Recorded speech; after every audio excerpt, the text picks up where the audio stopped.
வணக்கம் நண்பர்களே, இது வீடியல் பிளாக்ஸ். கதை கேட்கலாம் வாங்க. நாம இப்ப கேட்டுக்கிட்டு இருக்கிற கதை கர்ணனின் கதை. போன எபிசோட்ல குந்தி தேவியை பார்த்து கிருஷ்ணர் கேட்கிறாரு, திருமணத்திற்கு முன்னால் உள்ள நாட்கள் எப்படிப்பட்டவை? நீ அரசிலங்குமரியாக கன்னிகையாக இருந்த போது என்ன நடந்தது? ஏதேனும் முக்கிய நிகழ்ச்சி நடந்ததுண்டா அப்படின்னு கிருஷ்ணர் குந்தி தேவி கிட்ட கேக்குறாங்க. குந்தி தேவி திகச்சு போய் தலை குனிறாங்க. கண்ணனை நோக்கி மறுபடியும் குந்தி தேவி கை கூப்புறாங்க. அது வரைக்கும் போன எபிசோட்ல பார்த்தோம். அதுக்கப்புறம் என்ன நடந்துச்சுன்னு இந்த எபிசோட்ல பார்க்கலாம். கர்ணனின் கதை பாகம் 11. உனக்கு தெரிந்து விட்டதா? சரி, நீ எல்லாம் அறிந்தவன், மாயாஜாலக்காரன். உன்னை கடவுளின் அவதாரம் என்று கூட முனிவர்களும் சாதுக்களும் சொல்கிறார்கள். ஆகவே உன்னிடம் பொய் சொல்ல, உண்மையை மறைக்க என்னால் இயலவில்லை. கொடுத்த மந்திரத்தை நான் பரீட்சித்து பார்க்க விரும்பினேன். தேவதைகளை அழைத்து அவர்கள் ஆசீர்வாதத்தின் மூலம் நல்ல குழந்தைகளை நீ பெற்றுக்கொள்ள முடியும் என்று வரம் கொடுத்தார். வரம் பெற்றுக்கொண்ட நான் அளவு கடந்த சந்தோஷமடைந்தேன். உண்மையிலேயே அது வரம் தானா என்று பரீட்சித்து பார்க்க விரும்பினேன். மந்திரங்களால் பலன் உண்டா என்று சோதித்து பார்க்க விரும்பினேன். சூரியனை அழைக்கும் மூல மந்திரத்தை மேல் மாடியில் நின்று உறக்க சொன்னேன். சூரியன் வந்து எனக்குள் கருவை ஏற்படுத்தினார். நான் பயந்து போனேன், அழுதேன். குறிப்பிட்ட காலத்தில் குழந்தை பிறந்தவுடன் உனக்கு கன்னித்தன்மை மறுபடியும் வந்துவிடும் என்று ஆசீர்வதித்தார். நான் செடிகளோடு தனியே போனேன். குழந்தை பெற்றெடுத்தேன். அந்த குழந்தையை கூடையில் வைத்து ஆற்றில் விட்டேன். எனக்கு மறுபடியும் கன்னித்தன்மை ஏற்பட்டது. ஏன் கண்ணா, ஏன் கேட்கிறாய்? நீ ஆற்றில் விட்ட குழந்தைதான் கர்ணன், துரியோதனன் நண்பன். அர்ஜுனனை கொல்லுவேன் என்று சபதம் செய்திருக்கின்ற கர்ணன். பாண்டவர்களை எதிர்ப்பேன் என்று சூளுரைக்கின்ற கர்ணன். அவன் இருப்பதாலேயே துரியோதனன் போருக்கு ஆயத்தமாகிறான். அவனுடைய வீரம் மிகுந்த துணையினாலேயே பாண்டவர்களை அழித்துவிட முடியும் என்று நினைக்கிறான். அதை கேட்ட உடனே குந்தி தேவி மயக்கமாயிடுறாங்க. சேடிகள் ஓடி வந்து அவளை தாங்கிக்கிட்டாங்க. கிருஷ்ணர் வந்து குந்திய அமைதிப்படுத்துறாரு, மயக்கம் தெளிவிக்கிறாரு. குந்தி தேவியே, நடந்ததற்கெல்லாம் வருத்தப்பட்டு இனி அடிக்கடி மயக்கமாவதில் அர்த்தமில்லை. இது போர்க்காலம். விரைவாக காரியங்களை செய்து முடிக்க வேண்டிய காலம். நீ அரச குடும்பத்து பெண். துணிச்சல் எங்கே போயிற்று? போர் நடப்பதும் உயிர் சேதம் ஏற்படுவதும் நிச்சயமாகிவிட்டது. விதியின் வேகத்தை மதியால் குறைக்கலாம். நீ எழுந்து கர்ணனிடம் போய் உன்னை அறிமுகப்படுத்திக் கொள். நீதான் அவனுக்கு தாய் என்று சொல். அவனை துரியோதனனை விட்டுவிட்டு பாண்டவர்களிடம் போய் சேரச் சொல். பாண்டவர்களின் படைக்கு தலைமை ஏற்கச் சொல். கர்ணன் அரச பதவி ஏற்கட்டும். தர்மர் இளவரசனாக இருக்கட்டும். இவர்களின் துணையோடு கர்ணன் அஸ்தினாபுரத்தை அலங்கரித்து அரசாளட்டும். கர்ணன் பாண்டவர்கள் பக்கம் போய்விட்டான் என்றால் இந்த போர் நின்றுவிடும். துரியோதனன் பெட்டி பாம்பாக அடங்கி போவான். மனம் வெறுத்து அரச பதவி துறந்து காட்டுக்கு ஓடி போவான். அவனுடைய சகோதரர்கள் சிதறி போவார்கள். போரை நிறுத்த ஏதும் வழி இல்லையா என்று கேட்டாய் அல்லவா? இதுவே போரை நிறுத்த வழி. ஆனால் கர்ணன் மிக நல்லவன், நன்றி மிக்கவன். ஒரு பொழுதும் துரியோதனனை விட்டு பாண்டவர்கள் பக்கம் வரமாட்டான். எத்தனை கதறினாலும் உன்னை தாயாக ஏற்க மாட்டான். அவன் உன் மீதும் சத்திரியர்கள் மீதும் கோபமாக இருக்கிறவன். தன்னை மையமாக வைத்தே இந்த பாரத போர் நடக்கப் போகிறது என்பதை புரிந்து கொண்டிருப்பவன். இடை விடாது சூரியனை உபாசித்து தன்னுடைய பலத்தை அதிகமாக்கிக் கொண்டிருப்பவன். பாண்டவர் பக்கம் வரும்படி கேள் அவனிடம். அவன் அப்படி பாண்டவர் பக்கம் வரவில்லை என்றால் கர்ணனிடம் 2 வரங்கள் கேள். குந்தி தேவி கண்ணனையே ஆச்சரியத்தோட பார்த்துக்கிட்டு இருந்தாங்க. முதல் வரம், நாகாஸ்திரத்தை ஒரு முறைக்கு மேல் விட வேண்டாம் என்று சொல். 2வது வரம், அர்ஜுனனை தவிர மற்ற சகோதரர்களை கொல்ல வேண்டாம் என்று வேண்டுகோள் வை. கர்ணன் தயாளன். யார் கேட்டாலும் எது கேட்டாலும் கொடுக்கிறவன். தர்மத்தின் பக்கம் நிற்கிறவன். எதையும் ஆராய்ந்து செய்யும் மனப்பக்குவம் உடையவன். நீ கேட்ட இந்த வரங்களையும் நிச்சயம் தருவான். இந்த 2 வரங்களை நீ பெற்று வந்தால் போதும். நாம் நிச்சயம் கௌரவர்களை ஜெயித்து விடலாம். அந்த 2 வரங்களும் கர்ணனை பலவீனமாக்கிவிடும். மற்ற விஷயங்களை நான் பார்த்துக் கொள்கிறேன் அப்படின்னு கண்ணை சிமிட்டுறாரு. குந்தி தேவி கண் மூடி யோசிக்கிறாங்க. மெல்ல கண் திறக்கிறாங்க. கிருஷ்ணா, வாழ்க்கை மொத்தமும் விதிவசத்தில் இருக்கிறது என்பதும் எனக்கு புரிந்துவிட்டது. மனிதர்கள் அனைவரும் விதியின் கை பாவைகள். அந்த விதியை நீ ஆட்டிக்கொண்டிருக்கிறாய். கிருஷ்ணா, பரம்பொருளே, எது நல்லதோ அதை எங்களுக்கு செய்வாயாக. எது சரியான வழியோ அதை எங்களுக்கு காட்டுவீராக. நல்லது கெட்டது என்ற விஷயத்தை தெளிவாக பார்க்கின்ற சிந்தனை மனிதருக்கு வரவில்லை. அப்போது மனிதர்களுக்கு அந்த குணம் குறையத்தான் போகிறது. கர்ணனிடம் நான் வரம் கேட்பதே சரியென்ற நிலைக்கு என்னை தள்ளிவிட்டாய். நீ என்ன சொல்கிறாயோ அதை செய்கிறேன். குந்தி தேவி சுருண்டு கட்டில படுத்துக்க செடிகள் வேகமா விசிறினாங்க. கிருஷ்ணர் மெல்லியதா சிரிச்சுக்கிட்டே அவளை விட்டு விலகி போனாரு. கர்ணன் அந்த மர மேடையில உட்கார்ந்து இடைவிடாது சூரியனை பிரார்த்தித்து கொண்டிருந்தான். குந்தி தேவி தேரை விட்டு இறங்குறாங்க. அவனுக்கு பக்கத்துல போறாங்க. வெயில் அவன் மீது படாதிருக்க தன் மேல் துணியால விரித்து அவனுக்கு நிழல உண்டாக்குறாங்க. கர்ணன் எரிச்சல் ஆகுறான். நான் வணங்கும் தேவதை என்னை இறுக தழுவி கொண்டிருக்க அதை வந்து தடுப்பது யார் அப்படின்னு உள்ளுக்குள்ள கோபமாகறான். மெல்ல கண் திறக்கிறான். அவனுக்கு உதவி செய்யறத போல மறுபடியும் நெருங்கி நின்னு துணியை இன்னும் அகலமா விரித்து பிடிக்க, விலகிப்போ பெண்மணியே அப்படின்னு அவன் மெல்லிய குரல்ல கட்டளையிடுறான்.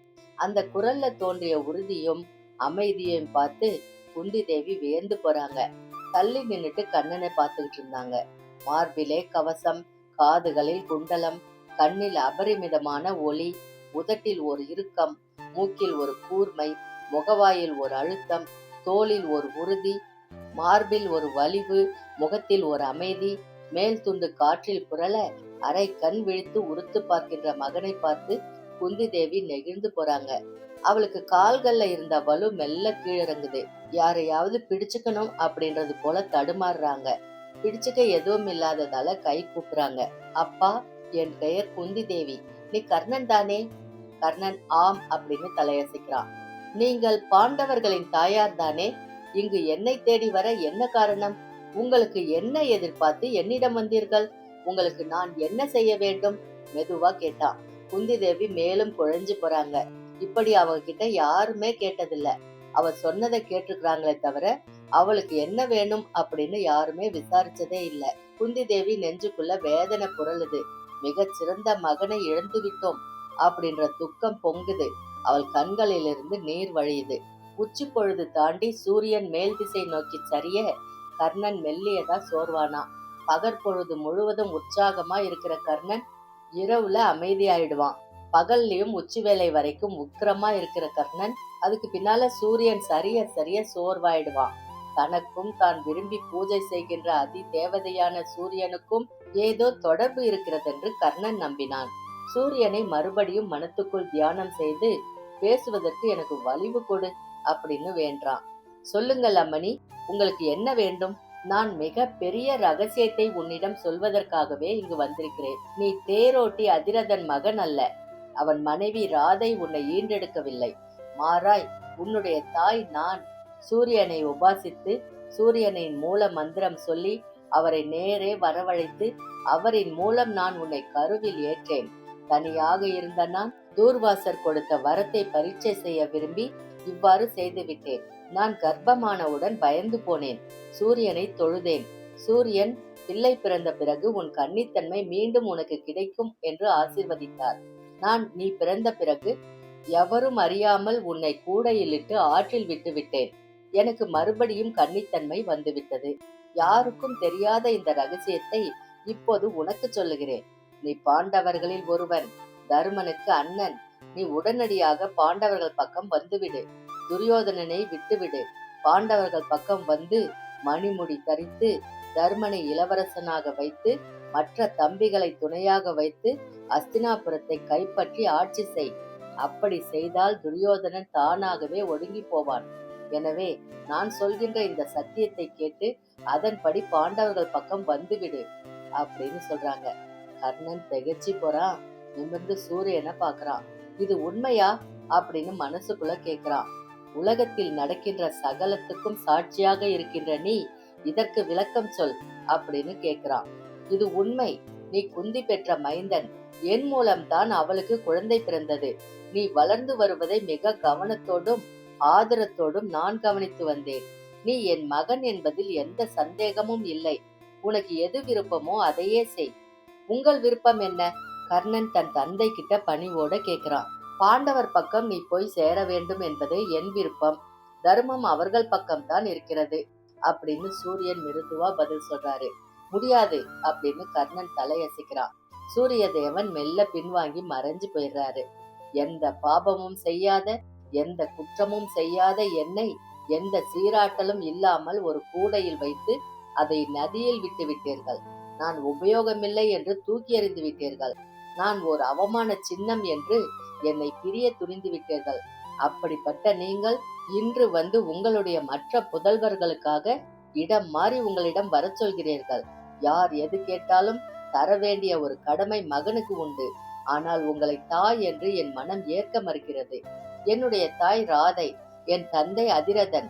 நான் ராதை மகனே என்று மக்களால் அழைக்கப்படுவதை மிகவும் விரும்புகிறேன். என் தாயின் பெயரால் என்னை சுற்றியுள்ளவர்கள் அழைக்கும் போது நான் குதூகலம் அடைகிறேன். ஏனெனில் அல்லும் பகலும் என்னை அரவணைத்து அவர்கள்தான் காப்பாற்றினார்கள். வேறு யாரோ பெற்ற பிள்ளை என்று தெரிந்தும் கூட என்னிடம் சிறிதளவும் முகமாற்றம் காட்டாது ஊட்டி வளர்த்தார்கள். குந்தி தேவியாரே, உங்களுக்கு ஒன்று தெரியுமா? ராதை பிள்ளை பெறாதவள். அவள் என்னை வாரி எடுத்த போது அவள் மார்பில் பால் வழிந்தது என்று சொல்ல கேள்விப்பட்டிருக்கிறேன். அவள் பாலை பருகி வளர்ந்திருக்கிறேன். எனவே எனக்கு எந்த காலமும் ராதை தான் தாயே தவிர நீங்கள் அல்ல. உங்களுக்கென்று எந்த கடமையும் நான் செய்ய வேண்டிய அவசியம் இல்லை. பாண்டவர்கள் பக்கம் நிச்சயமாக என்னால் வர முடியாது. என்னை என் தாய் ராதை ஆற்றிலிருந்து எடுத்து காப்பாற்றினாள். என் நண்பன் துரியோதனன் எனக்கு அரச பதவியை கொடுத்து மிக பெரிய கௌரவத்தை கொடுத்தான். உயிர் கொடுத்தவர்களுக்கும் உயிர் போன்ற கௌரவத்தை கொடுத்தவர்களுக்கும் நான் நன்றி கடன் பட்டிருக்கிறேனே தவிர உங்களுக்கோ உங்கள் புதல்வர்களுக்கோ எந்த நன்றி கடனும் பட்டவனல்லன். பாண்டவர்கள் பக்கம் வரும்படி சொல்கின்ற கோரிக்கையை தயவு செய்து மறந்து விடுங்கள். அந்த கோரிக்கையை உடனே உங்கள் மனத்திலிருந்து விலக்கி விடுங்கள். துரியோதனன் மனைவியோடு நான் சொக்கட்டான் ஆடிக்கொண்டிருந்த பொழுது துரியோதனனின் வருகை கண்டு அவள் எழுந்து நின்றாள்.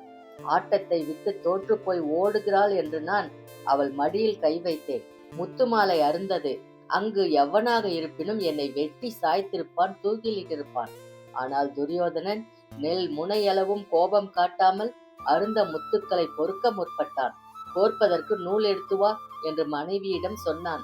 அப்படிப்பட்டவனுக்கு என்னால் மனத்தாலும் கூட வஞ்சனை செய்ய முடியாது. சிறிதளவும் சந்தேகமில்லாமல் நடந்து கொண்டவனுக்கு எதிராய் நான் எந்த செயலையும் செய்ய முடியாது. அவன் சந்தேகத்திற்கு நான் இரையாக முடியாது. எனவே இந்த கோரிக்கையை விட்டுவிட்டு நீங்கள் விலகி போவதே நல்லது. ஆனா குந்தி தேவி விலகவே இல்லை. கர்ணன் வரமாட்டான் அப்படின்றது அவளுக்கு நல்லாவே தெரிஞ்சிருந்தது. அவன் புறக்கணித்த வேகத்தை பார்த்து வேதனைப்படுறா. இது விதி, நான் செய்த பாவத்திற்கு உண்டான தண்டனை அப்படின்னு ஏத்துக்கிறாங்க. கர்ணா அப்படின்னு ஓடி போய் அவன் கைகளை பிடிச்சுக்கிறாங்க. விரல்கள்ல முத்தமிடுறாங்க. கைகளை எடுத்து கன்னத்துல வச்சுக்கிறாங்க. என் மகனே, நீ மறுத்தாலும் என் வயிற்றிலிருந்து வந்த பிள்ளைதானே நீ. நீ உதறினாலும் என் உதிரத்திலிருந்து வந்த குழந்தைதானே நீ. இதை எப்படி மறுக்க முடியும்? சூரியனே வந்து சாட்சி சொன்ன பிறகும் இல்லை என்று நீ விலகி போவது எனக்கு வருத்தத்தை உண்டாக்குகிறது. உன் கோபம் புரிகிறது. அதனால் இந்த வருத்தத்தை நான் தாங்கிக் கொள்கிறேன். தயவு செய்து நீ எனக்கு ஒரு உதவி செய்தே ஆக வேண்டும் கர்ணா. குந்தி தேவி அடிமனசுல லேசான வஞ்சனையோட பேசுறாங்க. அவளுக்கு அவள் பெற்ற வளர்த்த 5 குழந்தைகளும் ஞாபகத்துக்கு வந்தாங்க. அவங்களே அவள் மனத்தை ஆக்கிரமித்திருந்தாங்க. கர்ணன் மெல்ல சிரிக்கிறான். என்ன வேண்டும் குந்தி தேவி, சொல்லுங்கள் அப்படின்னு பணிவோடு கேட்கிறான். உன்னிடம் இருக்கின்ற அந்த நாகாஸ்திரத்தை நீ ஒரு முறைக்கு மேல் போரில் பயன்படுத்தக்கூடாது. அர்ஜுனனை தவிர உன் சகோதரர்கள் வேறு யாரையும் கொல்லக்கூடாது. கர்ணன் இதை கேட்டதும் வாய் விட்டு சிரிக்கிறான். யாருடைய தந்திரம் இது? ஸ்ரீகிருஷ்ணருடைய தந்திரமா? நல்லது, ஒரே ஒரு முறை நாகாஸ்திரம் பிரயோகம் செய்தாலே பாண்டவர் கும்பல் மொத்தமும் எரிந்து சாம்பலாகிவிடும். 2வது முறை பிரயோகம் செய்ய வேண்டிய அவசியமே இருக்காது. அர்ஜுனனை தவிர மற்றவர்களை கொல்ல வேண்டாம் என்று சொல்கிறீர்கள். அர்ஜுனனை கொன்றுவிட்டால் மற்றவர்கள் எல்லாம் உயிரோடு இருப்பார்களா? நான் நிச்சயம் அர்ஜுனனை கொல்லுவேன். மற்றவர்களை துன்புறுத்த மாட்டேன். உங்களுக்கு 2 வரங்களையும் தந்தேன். நாகாஸ்திரம் ஒரு முறைக்கு மேல் விடப்பட மாட்டாது. அர்ஜுனனை தவிர மற்ற சகோதரர்கள் என்னால் கொல்லப்பட மாட்டார்கள் அப்படின்னு கையில் அடிச்சு சத்தியம் செய்யறான். குந்தி தேவி நிம்மதியாகிறாங்க, பெருமூச்சு விடுறாங்க. கர்ணன் வாய் விட்டு சிரிக்கிறான். என்ன வஞ்சனையான உலகமடா, பெற்ற தாய் கூட இப்படி இருக்கிறாளே அப்படின்னு வேதனைப்படுறான். சூரிய தேவனே, இப்படி அனாதையாய் வளர்வதற்காகவோ பூமிக்கு வந்து இவள் வயிற்றில் என்னை விதைத்தீர். எந்த துணையுமின்றி தனிமையில் வாடவோ என்னை இங்கு கொண்டு வந்து கொடுத்தீர் அப்படின்னு கண்ணீரோட வேண்டான். வரம் கேள், வரம் கேள். உள்ளுக்குள் ஏதோ ஒரு குரல் கேக்குது. குனிந்து குந்தி தேவிய பாக்குறான். குந்தி தேவி முகம் முழுவதும் நிம்மதியாக விடை பெற தயாராக இருந்தாங்க. குந்தி தேவி, அர்ஜுனனை பெற்றவளே, இப்பொழுது சந்தோஷம் தானே? பதிலுக்கு எனக்கு 2 வரங்கள் தர வேண்டும். அவளை கூர்ந்து பார்த்து பேசுறான். குந்தி தேவியின் முகம் இருண்டு போகுது. என்ன கேட்பானோ அப்படின்னு தயங்குறா. முதல் வரம், நான் உன்னுடைய தாய் என்று உலகத்திற்கு இப்போது சொல்லவே கூடாது. சொன்னால் துரியோதனன் என் மீது அவநம்பிக்கை கொள்வான். இரண்டாவது, நான் போரில் நிச்சயம் இறப்பேன். இறந்த போது அப்பொழுது அருகே வந்து என்னை மடியிலிட்டு மகனே என்று என்னை அழைக்க வேண்டும். அங்குள்ள அத்தனை பேருக்கும் நான் குந்தி தேவியின் மகன், அரச குலத்தைச் சேர்ந்தவன் என்று தெரிய வேண்டும். குறிப்பாய் சத்திரியர்களுக்கு நான் யார் என்று தெரிய வேண்டும். நீ செய்வாயா குந்தி தேவியே அப்படின்னு கேட்க அவள் சரின்னு சத்தியம் செய்றாங்க. அப்போ கர்ணனோட முகம் சந்தோஷத்துல மலருது. மயங்கி சரிஞ்சுக்கிட்டு இருக்கிற சூரியனை பார்த்து அவன் கை கூப்பி அப்படியே உலாவிக்கிட்டே இனி என்ன ஆகும் அப்படின்னு யோசிக்கிறான். உலகத்தின் எல்லா ரகசியங்களையும் அறிந்த ஸ்ரீகிருஷ்ணன் குந்தியை அனுப்பியிருக்கிறார். அவர்தான் இந்த ரகசியத்தை குந்திக்கும், குந்தியின் மூலம் எனக்கும் சொல்லி இருக்க கூடும். எதற்காக இதை ஸ்ரீகிருஷ்ணன் சொல்ல வேண்டும்? ஸ்ரீகிருஷ்ணனுக்கு இதில் என்ன லாபம்? கூர்மையா யோசிக்கிறான். ஸ்ரீகிருஷ்ணன் யாதவ குலம், இடையர், இடையர்களுக்கு அரசன். துரியோதனனாலும் இன்னும் பல மன்னர்களாலும் இடையனே என்று அழைக்கப்பட்டவர். சத்திரியர்களால் அவமானப்படுத்தப்பட்டவர். எனவே ஸ்ரீகிருஷ்ணன் சத்திரியர்களை அழிப்பதன் மூலம் பூமியின் பாரத்தை குறைப்பதற்கு முடிவு செய்துவிட்டார்.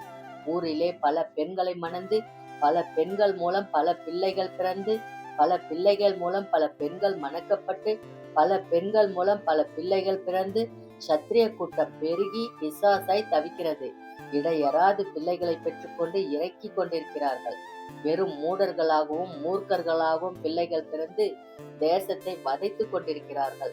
பெண்கள் படாத பாடுபட்டு கொண்டிருக்கிறார்கள். உயிரினங்கள் துடித்து கொண்டிருக்கின்றன.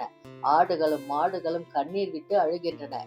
புகழுக்காகவும் திமிருக்காகவும் இந்த உயிர்கள் வதை செய்யப்பட்டிருக்கின்றன. தேசத்தினுடைய அமைதியை இந்த முட்டாள்கள் கெடுத்து கொண்டே இருக்கிறார்கள். மக்களை இடையராது அவமதித்து கொண்டே இருக்கிறார்கள். திமிரோடு அலைந்து கொண்டிருக்கிறார்கள்.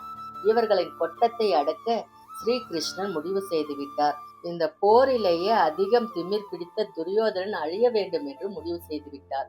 பெரிய போர் ஒன்றை ஏற்படுத்தி 2 பக்கமும் சத்திரியர்கள் அதிகம் பேர் இறக்க வேண்டும் என்று தீர்மானம் செய்து விட்டார். உடல் வலிவே மிக முக்கியமானது என்று நினைக்கின்ற முட்டாள்கள் எல்லாம் மடிய போகிறார்கள். ஆயுதங்களை கையில் ஏந்தி மிருகங்களைப் போல் திரிந்தவர்கள் எல்லாருமே மரணமடைய போகிறார்கள். உலகத்தின் அவஸ்தை பெரும்பாலும் தீரப்போகிறது. நானும் இந்த கும்பலில் ஒருவனாக இறக்கப் போகிறேன். துரியோதனன் பக்கம் நின்றதால் இறக்கப் போகிறேன். நான் துரியோதனன் பக்கம் நின்றதால் தான் இந்த போர். என்றைக்கு நான் அவனை நண்பனாக ஏற்றுக்கொண்டேனோ, என்று எனக்கு அரச பதவி அளித்து என்னை அவன் நண்பனாக ஏற்றுக்கொண்டானோ, அன்றிலிருந்து துரியோதனன் ஆடிக்கொண்டுதான் இருக்கிறான். துரியோதனன் ஆட்டம் நாளுக்கு நாள் அதிகமாகி இன்று போருக்கு வந்து நிற்கிறது. போர் தொடங்குவது நிச்சயம். சத்திரியர்கள் மடிவது நிச்சயம். துரியோதனன் இறப்பது நிச்சயம். இந்த கர்ணனும் அடிபட்டு சாகப் போவது நிச்சயம். சூரியதேவா, இதற்குத்தான் படைத்தீரா? இதற்காகத்தான் பிறந்தேனா? பூபாரத்தை ஸ்ரீகிருஷ்ணன் குறைப்பதற்கு நானும் ஒரு கருவியா? ஒரு முறைக்கு மேல் நாகாஸ்திரம் விட வேண்டாம் என்றால் என்ன அர்த்தம்? அந்த முறை நான் எப்படியாவது அர்ஜுனனை காப்பாற்றி விடுவேன் என்று அர்த்தம். அர்ஜுனனை தவிர வேறு யார் மீது நான் நாகாஸ்திரத்தை எய்வேன்? அர்ஜுனனை தவிர மற்றவர்களை கொல்வது எளிது. தருமரோ பீமரோ நகுலனோ சகாதேவனோ இறந்து போனால் அர்ஜுனன் போரை கைவிட்டு விடுவான். போரை கைவிட்டு விட்டால் துரியோதனன் வென்று விடுவான். துரியோதனன் வென்றுவிட்டால் சத்திரியர் கூட்டம் அதிகமாகும். எனவே சத்திரியர்களை மொத்தமாக வேறறுக்க அர்ஜுனனை தவிர வேறு சகோதரர்களை கொல்ல வேண்டாம் என்று வரம் வாங்கிவிட்டாள். ஒரு போரில் எதிரியை கொல்ல வேண்டாம் என்று எவரேனும் வரம் கேட்பார்களா? எவரேனும் அப்படி கேட்ட வரத்தை அங்கீகரித்து கொடுப்பார்களா? கர்ணனை கொல்லாதே என்று குந்தி எவரையேனும் கேட்பாளா? விதி என்னிடம் கேள்வி கேட்க வைக்கிறது. நானும் கொடுத்து விட்டேன். பாண்டவர்கள் பக்கம் வெற்றி நிச்சயம் என்பது இதிலிருந்து உறுதியாகிவிட்டது.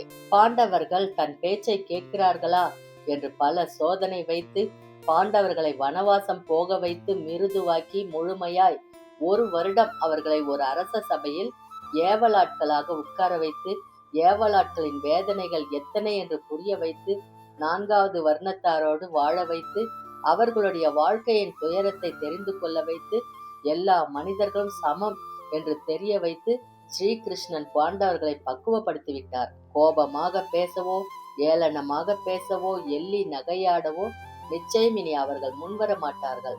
சத்திரிய குணங்களை அவர்களிடமிருந்து வெளியேற்றி விட்டதால் அவர்கள் மிக சாதாரண மனிதர்களாக, இதமானவர்களாக மாறிவிட்டார்கள். துரியோதனனுக்கு மாற தெரியவில்லை, மாறவும் மாட்டான். ஸ்ரீகிருஷ்ணன் எல்லாம் வல்லவர், கடவுள் அவதாரம் என்று பல முறை சொல்லப்பட்ட போதும் அதை நம்பாமல் கொல்ல முயன்ற முட்டாள் துரியோதனன். அந்த முட்டாளின் நண்பன் நான். என் விதி முடிந்துவிட்டது, வாழ்க்கை ஒரு முடிவுக்கு வந்துவிட்டது. பரம்பொருளே, அழகில்லாத உன் விளையாட்டினுடைய ஒரு சாயலை நான் நேற்று அரச சபையில் பார்த்தேன். இந்த விளையாட்டில் என்னையும் ஒரு அங்கமாக வைத்திருப்பதில் எனக்கு சந்தோஷம் அதிகம். ஐயனே, நான் மட்டும் பார்க்க, உன்னை நன்றாக பார்க்க, கண் குளிர பார்க்க, மனம் குளிர பார்க்க, உன்னை நெஞ்சினில் நிறுத்தி கொள்ள, ஜென்ம சாபல்யமடைய, இனி மறுபடியும் பிறவாதிருக்க உன் விஸ்வரூப தரிசனத்தை எனக்குத்தா அப்படின்னு உள்ளுக்குள்ள கை கூப்புறான். சூரியன் மெல்ல சரிந்து மலைகளுக்கு நடுவே விழுந்தான். இருள் சூழ்ந்தது. கர்ணன் சோர்ந்து போய் படுத்துக்கிறான். எங்கே எங்கே அப்படின்னு தேடினாங்க. அவங்க தேடுறது தெரிஞ்சதும் அவன் தன் இருப்பிடத்தை வெளியே தெரிவிக்கல. தூங்கவே விரும்புறான். அது வரைக்கும் இந்த பகுதியில பார்த்தோம். அதுக்கப்புறம் என்ன நடந்துச்சுன்னு அடுத்த பகுதியில பார்க்கலாம். அது வரைக்கும் உங்களிடமிருந்து நன்றி கூறி விடைபெறுவது VDL Vlogs. நன்றி, வணக்கம்.